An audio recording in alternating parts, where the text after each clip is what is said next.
All right, ladies and gentlemen, so there was some sort of issue with your quest here. So something happened with exponents, so we're going to take a quick review and make sure that we have everything exactly where it needs to be. We're going to start off with a really basic problem. So let's do something like 4 to the third power, which on a computer we talked about is oftentimes written like this, 4 to the third power. What this means is, let's first off talk about what it doesn't mean. It does not mean 4 times 3. No, it is not 4 times 3. What it means is 4 times 4 times 4. And the way you would do this then would be 4 times 4 is 16. 16 times 4 is 64. So 4 to the third power is equal to 64. No issues there, I assume. Quick review. This expanded form here, this expanded form, I think makes things a lot easier so that you don't make this mistake. Okay, so let's get into this 7th grade stuff here. That's what you guys missed in 6th grade. So in 7th grade, what's going to happen is you're going to get something like this, negative 4 to the third power. Now there's two different ways to think about this. One way we can think about how to do this would be using the order of operations. A second way to think about this is going to be thinking of that negative sign is really an opposite sign.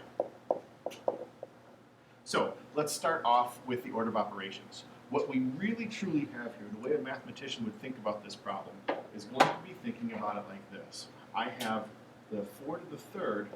4 to the third is 4 times 4 times 4. And really what we talked about, and we talked about that hidden divide, multiply by 1. So like for instance, 4 to the 0 really means there's no 4's and I still have that 1 times 1 times 1. So 4 to the 0 equals 1. Remember there are these multiply by 1's here.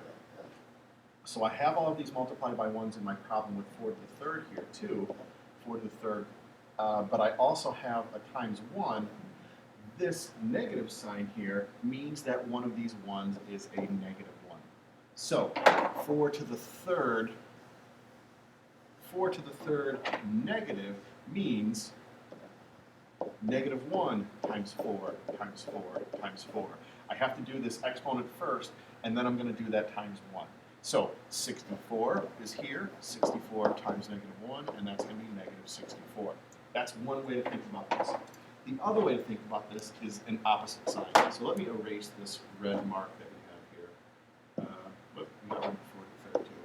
For the third negative. So another way to think about this, the negative sign, I know I brought up to you guys that the farther and farther we get in math, that negative sign becomes an opposite sign.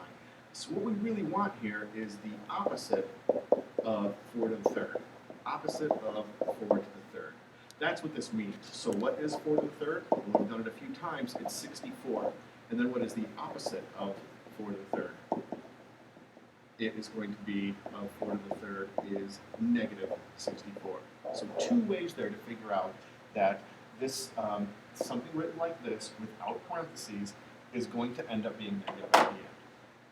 Now we have one more thing that we need to look at in terms of exponents, and that's if I have something like this. Let's say I have negative 3 to the, let's go 3 to the fourth. Negative 3 to the fourth. Let me rewrite that, have it looking just a little bit clearer for us here. Negative 3 to the fourth. Negative 3 to the fourth power. What this means is I want to multiply, this is repeated multiplication, I want to multiply negative 3 times negative 3 times negative 3 times negative 3. That's what's going to be multiplied here. So if I go through this, I'm going to have negative 3 times negative 3, which is 9.